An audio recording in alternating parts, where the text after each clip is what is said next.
దానియేలు గ్రంథం 9వ అధ్యాయం. మాదీయుడగు అహష్వేరోషు యొక్క కుమారుడైన దర్యావేషు కల్దీయులపైన రాజాయను. అతని ఏలుబడిలో మొదటి సంవత్సరమందు దానియేలును నేను యెహోవా తన ప్రవక్త యిర్మీయాకు సెలవిచ్చి తెలియజేసినట్లు యెరూషలేము పాడుగా ఉండవలసిన 70 సంవత్సరములు సంపూర్తి అవుచున్నవని గ్రంథముల వలన గ్రహించి తిని. అంతటి నేను గోనె పట్ట కట్టుకుని ధూళి తలపైన వేసుకుని ఉపవాసముండి ప్రార్థనా విజ్ఞాపనలు చేయుటకై ప్రభువు దేవుని ఎదుట నా మనసును నిబ్బరము చేసుకుంటుని. నేను నా దేవుడైన యెహోవా ఎదుట ప్రార్థన చేసి ఒప్పుకున్నదేమనగా, ప్రభువా, మహాత్మ్యము కలిగిన భీకరుడు వగు దేవా, నీ ఆజ్ఞలను అనుసరించి నడుచువారి ఎడల నీ నిబంధనను నీ కృపను జ్ఞాపకము చేయువాడా, మేమైతే నీ దాసులగు ప్రవక్తలు నీ నామమును బట్టి మా రాజులకును మా అధిపతులకును మా పితరులకును యూదయ దేశ జనులందరికీ చెప్పిన మాటలను ఆలకింపక నీ ఆజ్ఞలను నీ విధులను అనుసరించుట మాని పాపులమును దుష్టులమునై చెడుతనమందు ప్రవర్తించుచు తిరుగుబాటు చేసిన వారము.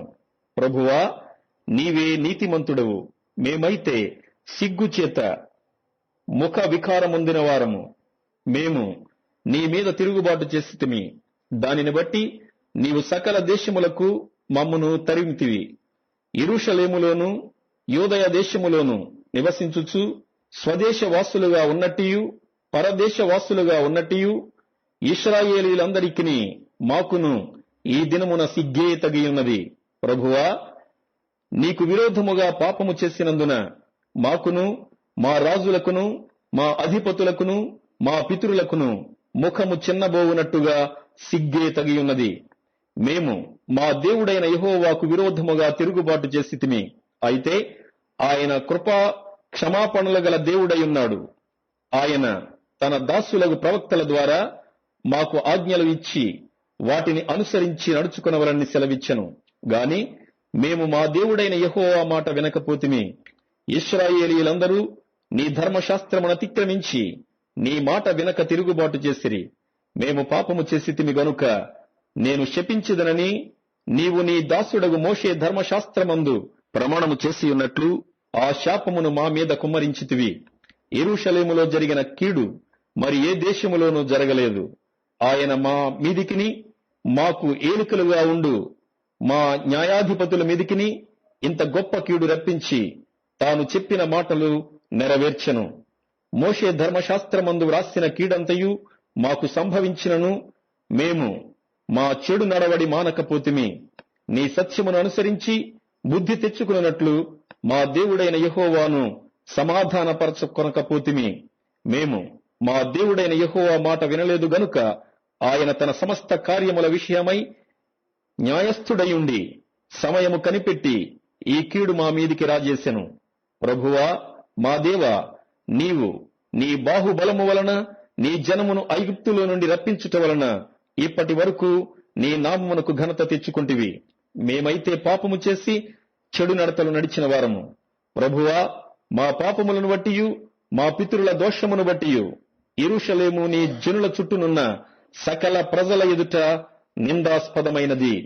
యెరూషలేము నీకు ప్రతిష్ఠితమైన పర్వతము. ఆ పట్టణము మీదికి వచ్చిన నీ కోపమును నీ రౌద్రమును తొలగనిమ్మని నీ నీతి కార్యములన్నిటిని బట్టి విజ్ఞాపనము చేసుకొనుచున్నాను.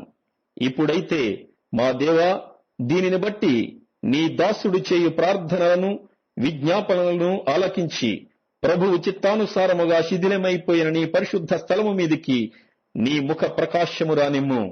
నీ గొప్ప కనికరములను బట్టియే మేము నిన్ను ప్రార్థించుచున్నాము గాని మా స్వనీతి కార్యములను బట్టి నీ సన్నిధిని నిలువబడి ప్రార్థించుటలేదు. మా దేవా, చెవియొగ్గి ఆలకింపుము. నీ కన్నులు తెరిచి నీ పేరు పెట్టబడిన ఈ పట్టణం మీదికి వచ్చిన నాశనమును నీ పేరు పెట్టబడిన ఈ పట్టణమును దృష్టించి చూడుము. ప్రభువా, ఆలకింపుము. ప్రభువా, క్షమింపుము. ప్రభువా, ఆలస్యము చేయక చెవియొగ్గి నా మనవి చిత్తగించుము. నా దేవా, ఈ పట్టణమును ఈ జనమును నీ పేరు పెట్టబడినవే. నీ ఘనతను బట్టియే నా ప్రార్థన వినుమని వేడుకుంటుని. నేను ఇంకా పలుకుచు ప్రార్థన చేయుచు పవిత్ర పర్వతము కొరకు నా దేవుడైన యెహోవా ఎదుట నా పాపమును నా జనము యొక్క పాపమును ఒప్పుకొనుచు నా దేవుని విజ్ఞాపన చేయుచునుంటిని. నేను ఈలాగున మాట్లాడుచు ప్రార్థన చేయుచునుండగా మొదట నేను దర్శనమందు చూచిన అతి ప్రకాశమానుడైన గబ్రియేలును ఆ మనుష్యుడు సాయంత్రపు బలి అర్పించు సమయమున నాకు కనబడి నన్ను ముట్టెను. అతడు నాతో మాటలాడి ఆ సంగతి నాకు తెలియజేసి ఇట్లనెను, దానియేలు, నీకు గ్రహింప శక్తి ఇచ్చుటకు నేను వచ్చితిని. నీవు బహుప్రియుడువు గనుక నీవు విజ్ఞాపనము చేయనారంభించినప్పుడు ఈ సంగతిని నీకు చెప్పుటకు వెళ్లవలనని ఆజ్ఞ బయలుదేరెను. కావున ఈ సంగతిని తెలుసుకుని నీకు కలిగిన దర్శన భావమును గ్రహించుము. తిరుగుబాటును మాన్పుటకును పాపమును నివారణ చేయుటకును దోషము నిమిత్తము ప్రాయశ్చిత్తము చేయుటకును యుగాంతము వరకు నుండునట్టి నీతిని బయలుపరచుటకును దర్శనమును ప్రవచనమును ముద్రించుటకును అతి పరిశుద్ధ స్థలమును అభిషేకించుటకును నీ జనమునకును పరిశుద్ధ పట్టణమునకును 70 వారములు విధింపబడెను. యెరూషలేమును మరలా కట్టించవచ్చునని ఆజ్ఞ బయలుదేరిన సమయం మొదలుకుని అభిషక్తుడగు అధిపతి వచ్చు వరకు 7 వారములు పట్టునని స్పష్టముగా గ్రహించుము. 62 వారములు తొందరగల సమయములందు పట్టణపు రాచవీధులను కందకములను మరలా కట్టబడును. ఈ 62 వారములు జరిగిన పిమ్మట ఏమీయూ లేకుండా అభిషక్తుడు నిర్మూలము చేయబడును. వచ్చునట్టి రాజు యొక్క ప్రజలు పవిత్ర పట్టణమును పరిశుద్ధ ఆలయమును నశింపచేయుదురు. వాని అంతము హఠాత్తుగా వచ్చును మరియు యుద్ధ కాలాంతము వరకు నాశనము జరుగునని నిర్ణయింపబడును.